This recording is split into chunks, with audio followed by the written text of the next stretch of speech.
Hello guys, welcome back to dash kitchen. ಇವಾಗ tasty and healthy ಆಗಿರುವ ಪಾಲಕ್ ಚೆನ್ನ ಹೇಗೆ ಮಾಡೋದು ನೋಡೋಣ ಬನ್ನಿ. ಮೊದಲಿಗೆ ರಾತ್ರಿ ಇಡೀ ನೆನೆ ಹಾಕಿರುವ ಕಡಲೆಕಾಳನ್ನ ಒಂದು ಕುಕ್ಕರ್ಗೆ ಹಾಕಿ 2-3 ವಿಷಲ್ ಹಾಕಿ ಎತ್ತಿಟ್ಕೊಳ್ಳೋಣ. ನಂತರ ಒಂದು ಜಾರ್ಗೆ ಒಂದು ಪಾಲಕ್ ಸೊಪ್ಪು, 1 ಕಪ್ ಮೊಸರನ್ನ ಆ್ಯಡ್ ಮಾಡಿ ಪಾಲಕ್ ಪ್ಯೂರಿ ರೆಡಿ ಮಾಡಿ ಎತ್ತಿಟ್ಕೋಬೇಕು.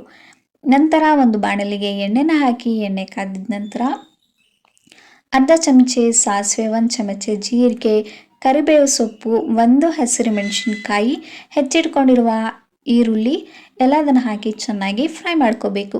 ಫ್ರೈ ಆಗಿದ ನಂತರ ನಾವು ಅದಕ್ಕೆ 1 ಚಮಚೆ ಖಾರದ ಪುಡಿ, ಚಿಟಿಕೆ ಅರಿಶಿನ, pepper powder, garam masala, sambar powder, ರುಚಿಗೆ ತಕ್ಕಷ್ಟು ಉಪ್ಪು, ಶುಂಠಿ ಬೆಳ್ಳುಳ್ಳಿ ಪೇಸ್ಟ್ ಹಾಕಿ ಚೆನ್ನಾಗಿ ಮಸಾಲೆನ ಫ್ರೈ ಮಾಡ್ಕೋಬೇಕು.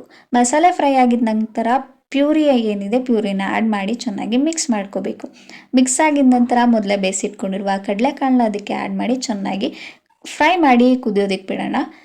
ಕಡಲೆಕಾಳು ಏನಿದೆ ನೋಡಿ, ಈ ಕನ್ಸಿಸ್ಟೆನ್ಸಿಲಿ ಬೆಂದಿರಬೇಕು. ನಂತರ ಕುದಿ ಬಂದಾದಮೇಲೆ ಅಳತೆಗೆ ತಕ್ಕಷ್ಟು ಕಡಲೆಕಾಳು ನೀರು ಏನಿದೆ ಅದನ್ನು ಆ್ಯಡ್ ಮಾಡಿಕೊಂಡು ಕೊತ್ತಂಬರಿ ಸೊಪ್ಪು, ಕಸೂರಿ ಮೇಥಿನ ಆ್ಯಡ್ ಮಾಡಿ ಚೆನ್ನಾಗಿ ಮಿಕ್ಸ್ ಮಾಡಿ 5 ನಿಮಿಷ ಫ್ರೈ ಮಾಡಿ ಸ್ಟವ್ ಆಫ್ ಮಾಡಿದರೆ ಟೇಸ್ಟಿ ಆ್ಯಂಡ್ ಹೆಲ್ದಿ ಆಗಿರುವ ಪಾಲಕ್ ಚೆನ್ನ ready to serve.